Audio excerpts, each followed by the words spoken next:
Experiencing data roaming problems with your Boost mobile service?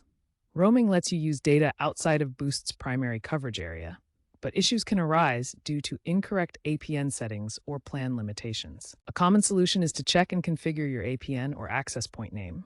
The standard APN for Boost is boost.mobile with username and password blank and MMSC set to msc.mobile.at.net.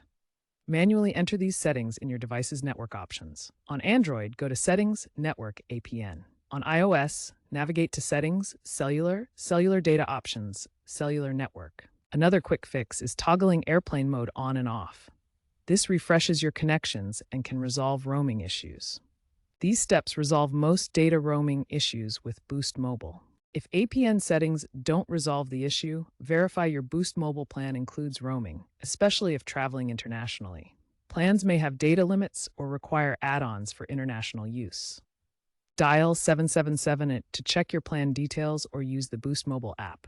Update your device's carrier settings through Settings, General, About Carrier on iOS. For persistent problems, try restarting your device or resetting network settings. If all else fails, contact Boost Mobile support at 1-888-BOOST-99 for a SIM swap. Remember that network congestion during peak travel seasons can also affect roaming speeds.